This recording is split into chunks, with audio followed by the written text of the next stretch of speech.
Buenos días. ¿Cómo le haré para que esto... Bueno, ahí está. Damos gracias a Dios, hermanos. ¿Qué les parece?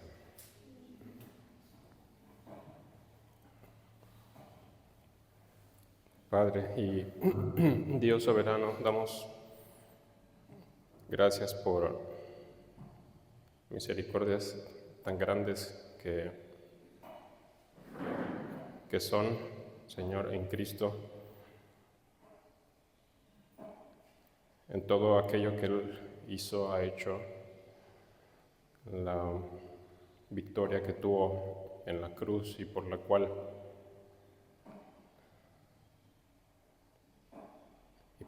ganó, Señor, este nombre y este pueblo que se presenta a ti para escuchar acerca de tu palabra, acerca de tu nombre. Señor, te rogamos que en estos méritos conseguidos por nuestro Salvador,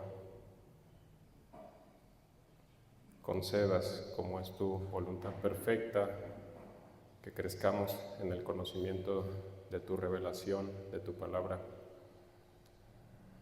que es toda la Escritura, la cual has inspirado y has preservado por las eras y edades. No merecemos esto, no nos has pagado conforme a nuestras rebeliones, sino que enalteciste, Señor, tus misericordias. En Cristo, así lo hiciste. Te damos gracias, Señor, por esta mañana. Amén. Muy bien. ¿Cómo les fue con la lectura de Job? Sí, un libro hermoso. Vamos a hablar acerca de esto. Para comenzar, quiero mencionar de esto que voy a estar hablando, quiero mencionarlos para darles crédito a los autores que estuve consultando acerca de esto del libro de Job.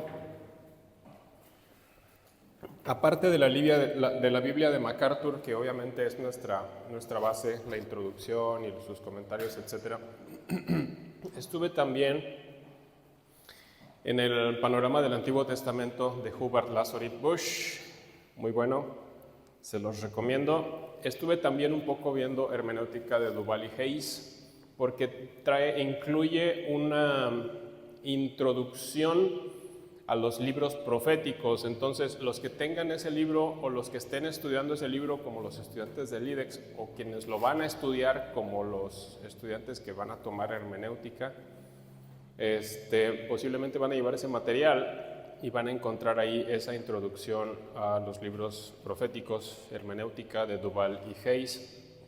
Hay otro libro muy bueno también que les recomiendo, que es El Canon de la Escritura de F.F. Bruce, y en este libro trata acerca de cómo la Escritura llegó a convertirse en esa colección de libros, ¿verdad? ¿Por qué esos libros y por qué no otros? ¿No? Entonces, eso es lo que trata principalmente Bruce. Y bueno, obviamente también el diccionario Lexham también es una fuente de consulta. Ok, hablemos del libro de Job. Y para comenzar vamos a hablar un poquito acerca del título. El título del libro de Job recibe su nombre precisamente por el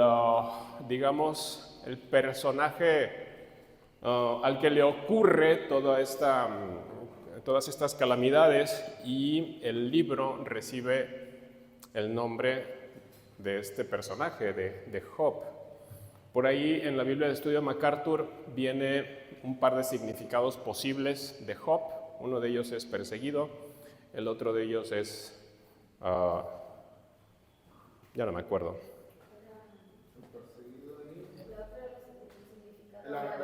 El arrepentido, gracias. Entonces son los dos nombres que propone ahí MacArthur, y pues con base en el significado del nombre hebreo de Job. Ok, ahora hablemos acerca del autor. ¿Quién es el autor de Job? No se sabe quién es el autor, solo tenemos el nombre del personaje de Job, pero no sabemos quién lo escribió. Hay propuestas acerca de quién lo escribió, que lo escribió Esdras, que lo escribió Nehemías, que posiblemente otros autores del Antiguo Testamento, tal vez uno de los profetas, pero yo estoy de acuerdo en que fue escrito por Moisés, ¿sí? ¿Por qué?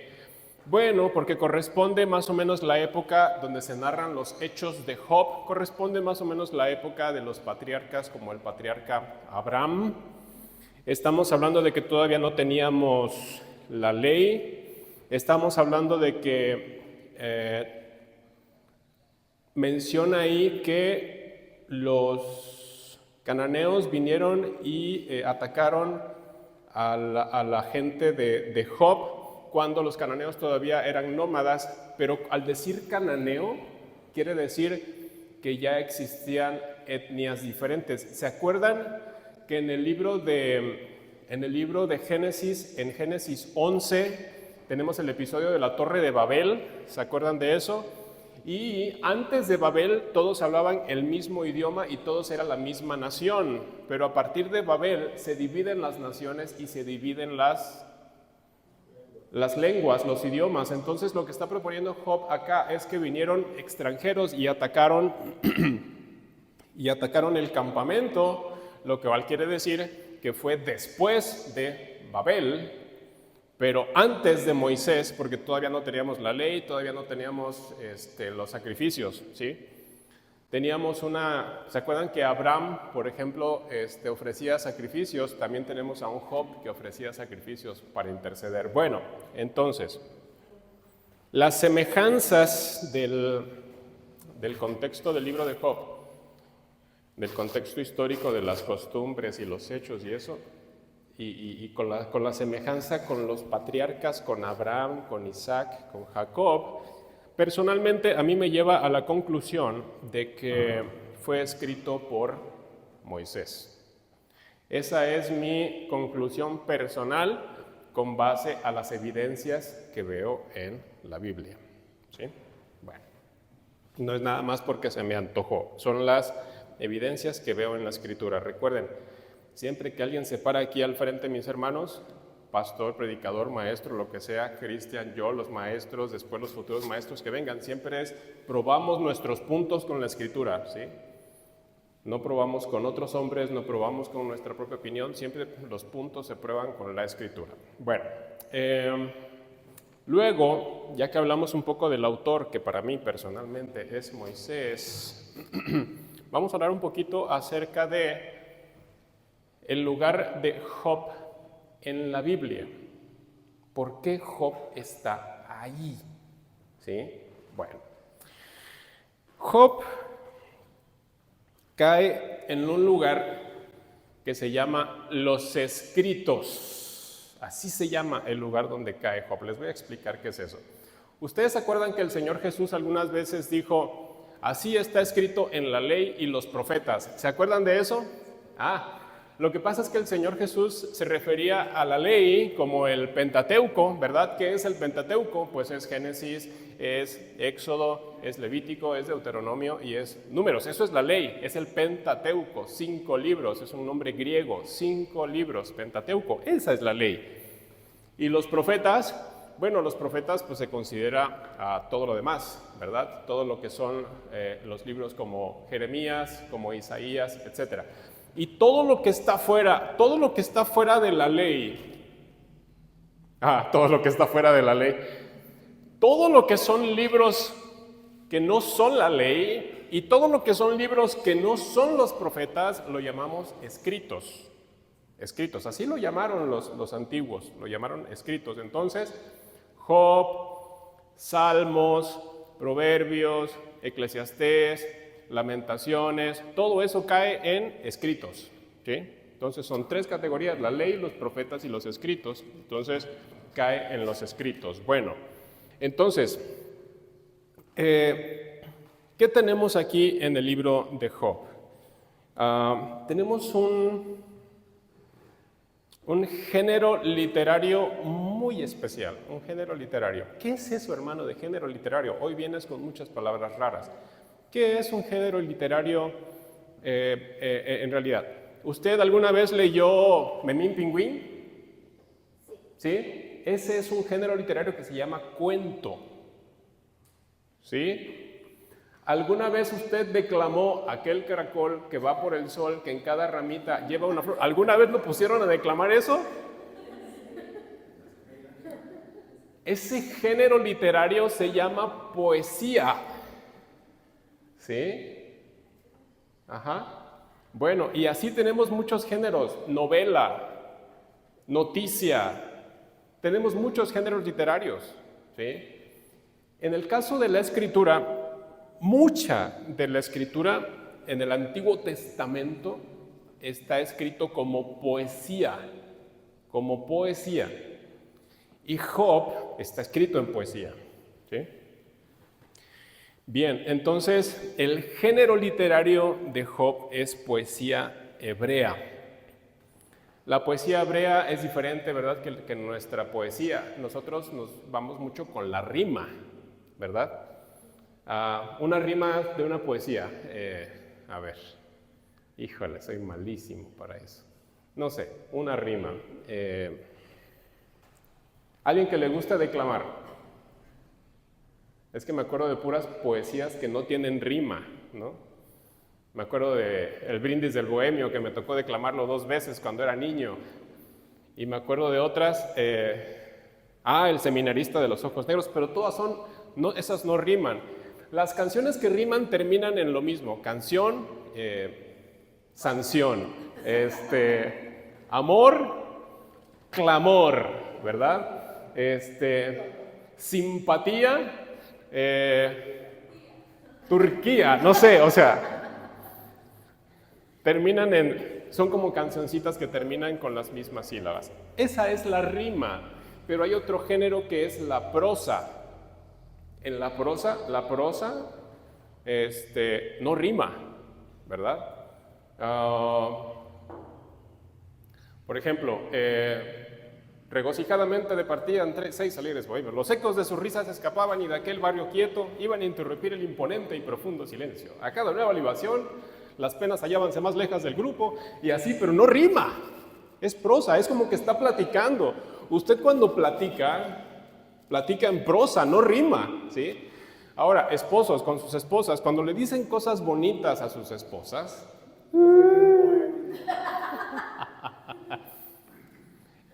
es casi un lenguaje poético, ¿sí? Pero generalmente en prosa, a menos que usted sea muy rimado, pero generalmente es en prosa. Bueno, lo que tenemos en el Antiguo Testamento tiene mucho de prosa.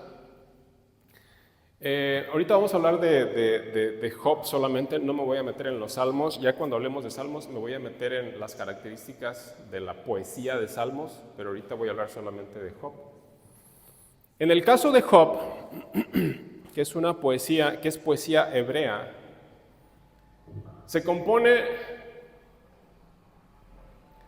podemos decir que se compone de 3 partes principales, ¿sí? Ahorita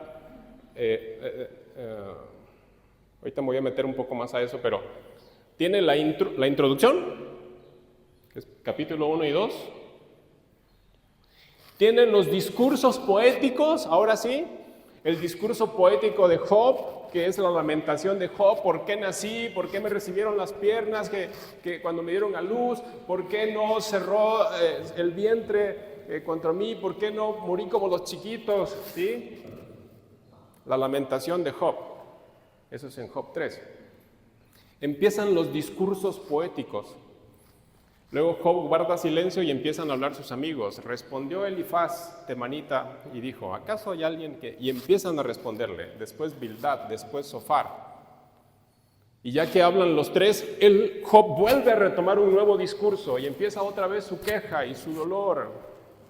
Seré justificado ante al Señor. ¿Quién me diera que hable con él y que me conteste? ¿Por qué he recibido esta calamidad? Porque ciertamente los que son impíos reciben justa retribución. Pero ¿qué de mí si yo no he cometido impiedad? y así sucesivamente. Entonces, es poesía hebrea, son discursos poéticos, no son en rima, son en prosa, pero son discursos poéticos. Ese es el género literario de Job, poesía hebrea. Ahora, ya que vimos el título, ya que vimos el autor, ya que vimos el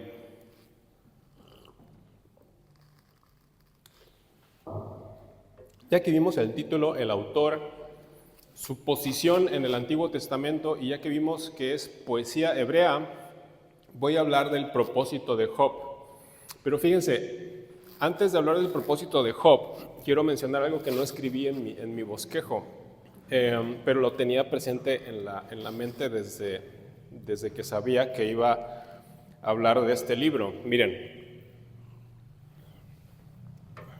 con los otros libros que estuvimos viendo, ¿sí? Génesis, Éxodo, y luego Jueces, Samuel, ¿verdad?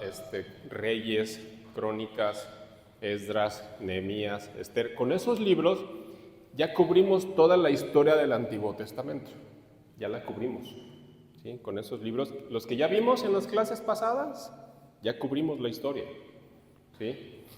De hecho, Crónicas 1 y 2 es un resumen del Antiguo Testamento, es un Antiguo Testamento chiquito, Crónicas. Bueno, entonces ya cubrimos toda la historia. Ya vimos desde la creación hasta el regreso del exilio de Babilonia y 100 años después con Nehemías y Esther.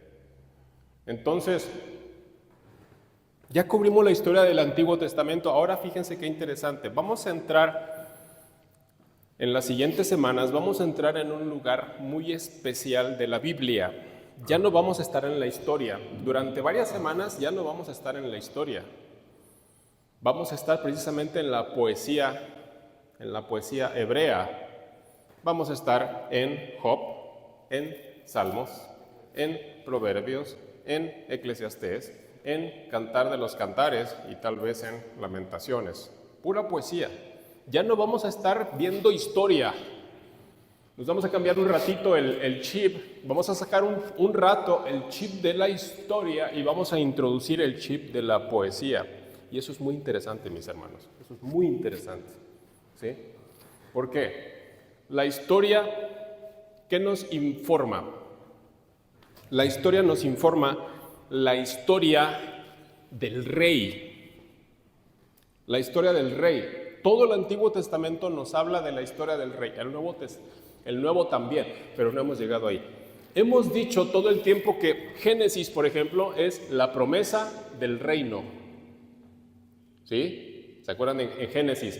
En Éxodo, la ley del pueblo. Y luego allá con Abraham, la promesa de a ti haré una nación grande. ¿Se acuerdan? En Génesis 12 y 15 con Abraham. Y después viene el libro de los reyes.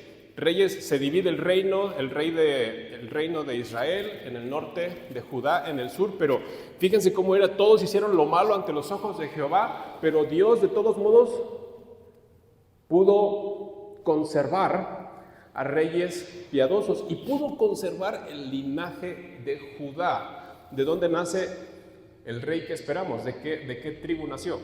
De la tribu de Judá. Jesús pertenece a la tribu de Judá. No sé si me siguen aquí, estoy haciendo un resumen de lo que vimos en el pasado. Lo que estoy diciendo es que los libros que ya vimos del Antiguo Testamento hasta la semana pasada con Esther o hace 15 días, nos están hablando de la historia del rey y del reino que ha de venir. Bien, entonces los libros poéticos, si no hablan de la historia del rey, entonces ¿de qué nos hablan? Los libros poéticos, mis hermanos, nos hablan de cómo nos relacionamos con ese rey. ¿Así? ¿Sí? Job nos enseña a confiar en Dios. Salmos nos enseña a adorar al rey. Proverbios nos enseña a vivir en el reino del rey. Eclesiastés nos enseña de la fugacidad de esta vida y termina diciendo Eclesiastés 12, he aquí que solamente esto he aprendido, me quise acordar de Eclesiastés 12 de memoria, pero no lo logré, no lo tenía considerado. No, en blanco, a veces me acuerdo bastante claramente, pero ahorita no. Pero Eclesiastés nos está hablando de la fugacidad, de la vanidad, vanidad de vanidades. Nos habla de la vanidad de la vida y cómo los ojos del pueblo de Dios deben estar puestos precisamente en el rey que vendrá y no en esta vida. De eso nos habla Eclesiastés, ¿sí? Y después Cantar de los Cantares, por ejemplo, nos habla del matrimonio según el rey. El matrimonio según el rey, y así sucesivamente. Entonces, los libros poéticos no le hablaron de historia a los antiguos creyentes. Los libros poéticos no le hablaron de historia a los antiguos creyentes. El propósito de los libros poéticos fue enseñarle a los antiguos creyentes cómo se relacionaban con el rey. ¿Sí? Cuando se escribió Salmos, cuando se escribió Proverbios, cuando se escribió Eclesiastés, todavía no teníamos el libro de Romanos, todavía no teníamos el libro de Primera Tesalonicenses, Segunda Tesalonicenses, no teníamos Colosenses, no teníamos Efesios, no teníamos Primera de Pedro, Segunda, no teníamos el Nuevo Testamento. La iglesia, nosotros ahora aprendemos la historia que faltaba, aprendemos la parte que faltaba con el Nuevo Testamento, pero regresándome aquí al antiguo, los libros poéticos, la poesía hebrea, se escribió para enseñar a los creyentes antiguos cómo relacionarse con el rey. ¿Ok? Bien. Entonces, el propósito de Job es enseñar a los creyentes cómo relacionarse con el rey en términos de confiar en él, en términos de confiar en Dios. Me encanta, mis hermanos, un punto de vista que escribieron Hubbard, Lazar y Bush.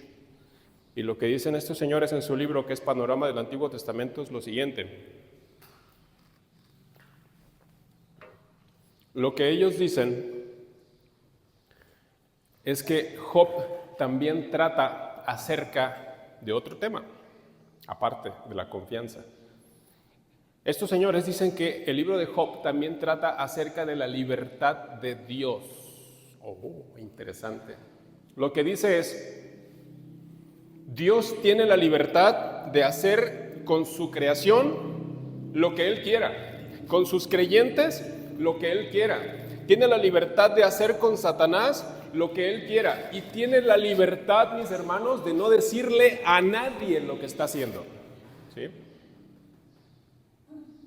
En el libro de Job, usted se dio cuenta que Job nunca se enteró de qué estaba pasando entre Dios y Satanás. ¿Sí? Elifaz menos se dio cuenta, no sabía tampoco Elifaz de lo que pasó entre Dios y Satanás. Bildad tampoco, Zofar tampoco, Eliú tampoco. Nunca, no se dieron cuenta. El Señor le dijo al final a Job, ¿por qué lo hizo sufrir tanto? ¿Sí le dijo? Sí le dijo, ¿verdad? ¿Sí le dijo o no le dijo? No, nunca. Eso es la libertad de Dios. ¿Sí?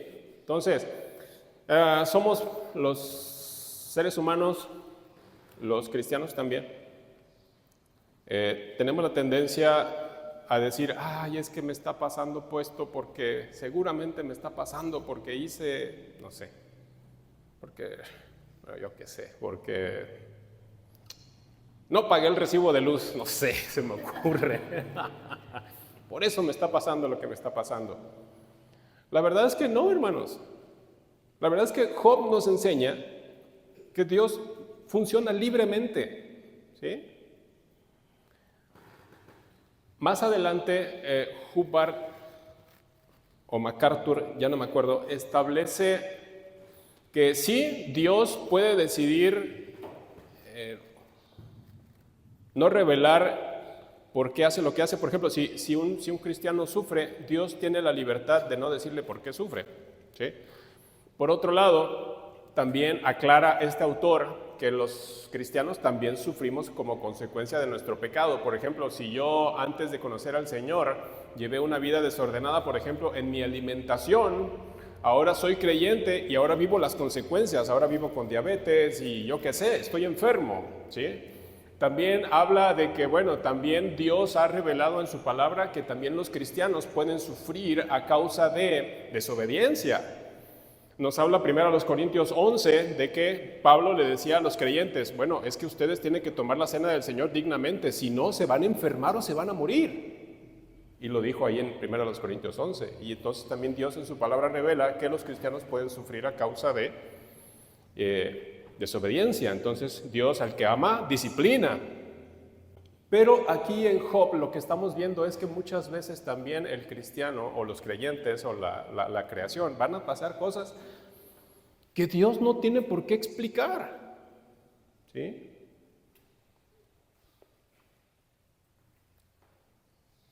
Está como el asunto de ¿por qué hay maldad en el mundo? ¿Por qué hay guerras en el mundo si Dios es bueno? ¿Sí? Y ya nos metimos ahí a una discusión que se llama la teodicea, que es tratar de defender a Dios. Dios no necesita que lo defiendan. Está revelado en su palabra cómo Él actúa. Nuestra responsabilidad es presentar lo que dice su palabra. Cuando alguien pregunte por qué hay maldad en el mundo si Dios es bueno, bueno, está la palabra y nosotros nos esforzamos por responder conforme a lo que dice la palabra. ¿Sí? Pero Dios no necesita ser defendido, ¿sí? Bueno, entonces, así con el propósito de Job. El propósito de Job, entonces, en el marco del reino, con vistas a aquel reino futuro, y hablando del reino, hablando de este libro cuando se escribió para los creyentes en aquel momento, y también para nosotros, fue aprender a confiar en el rey, ¿sí? Aprender a confiar en el rey. ¿Qué dijo Job al final? De oídas te había oído, pero ahora mis ojos te ven. ¿Y qué hago mejor en lugar de quejarme? En lugar de decir, si yo soy tan bueno, ¿por qué me pasa esto? En lugar de eso,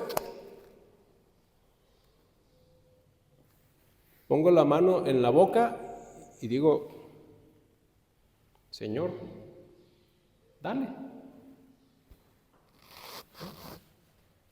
Bien. Finalmente, el bosquejo, ya lo mencioné un poco hace rato. El bosquejo, tenemos un prólogo. En el prólogo se nos informa de todo lo que va a pasar, ¿sí? En el prólogo Job no sabe nada. Los que sabemos somos nosotros, lo que está pasando entre Dios y Satanás en la corte ahí, en la corte celestial, que todos los hijos de Dios o las creaciones de Dios se presentan con él y entre ellos Satanás, y Dios le pregunta ¿de dónde vienes? Y todo lo que usted ya leyó en el 1 y en el 2. Ese es el prólogo, la introducción, la información de qué va a pasar. Luego, del 3 hasta el 37, del 3 hasta el 37 son los diálogos de estos hombres, ¿sí? Pobres. Tenían una teología muy buena, entendían muy bien las cosas de Dios, los 5, entendían muy bien las cosas de Dios, pero la aplicaron muy mal. La aplicaron muy mal. Cuando Elifaz decía que Dios no puede ser confrontado, no necesita justificarse, que Él creó todo el cielo y la tierra y que las criaturas no necesitan reclamarle a Él, y cuando Bildad y Zofar y Eliú hicieron esta misma reclamación, ellos tenían razón. Lo que no tuvieron nunca razón fue decir, como te enfermaste, es que hiciste algo mal, Job. Eso no lo dijo Dios en ningún lado. Ellos lo aplicaron así. Su teología estaba muy bien. Ellos entendían muy bien quién era Dios, pero lo aplicaron sumamente mal, y Job también. Job decía, bueno, si yo no hice nada, ¿por qué me pasó todo esto? Mal, Job, mal. Dios es libre de hacer lo que Él quiera. ¿Sí? Entonces, excelente teología tenían, sabían muy bien quién era Dios, pero lo aplicaron mal.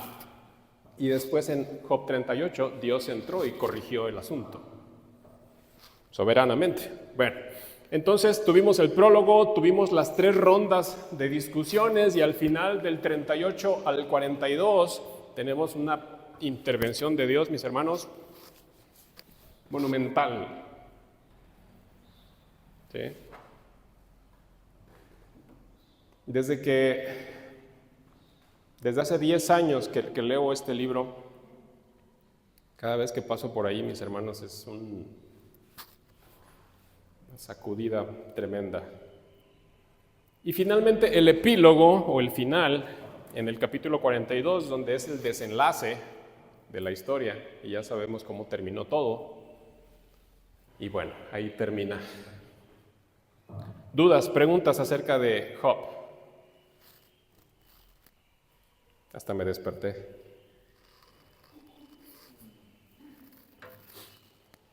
La próxima vez, con el favor de Dios, vamos a pasar por el libro de los Salmos.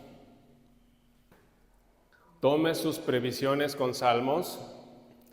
Si usted lo está escuchando, por ejemplo, ahí me sirve mucho escuchar y leer al mismo tiempo. Me sirve, como no tiene usted una idea, cada quien su forma de aprender. Pero tome en cuenta que si Job duró 1 hora y media, Salmos va a durar 3 horas y media. Entonces, administrese con sus tiempos, ¿sí? Otra cosa, yo lo que hago primero es, leo la intro y después me aviento el libro, ¿sí? Yo le recomiendo que lo haga, cada quien estudia como usted sabe, pero primero yo me aviento la intro y después todo el libro. Entonces, la próxima vez, con el favor de Dios, vamos a estar en el libro de los Salmos. ¿Dudas, preguntas, comentarios? Ok, demos gracias a Dios. Bendito Señor, gracias. Gracias por tu palabra preciosa, inspirada, poderosa, eterna, Señor, suficiente,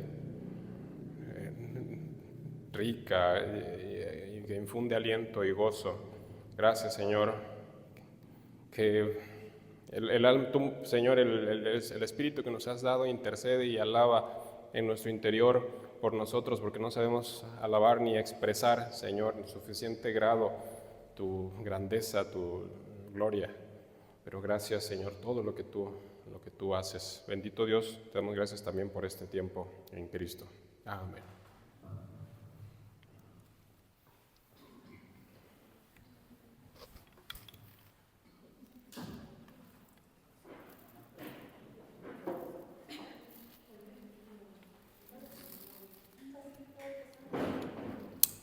Así.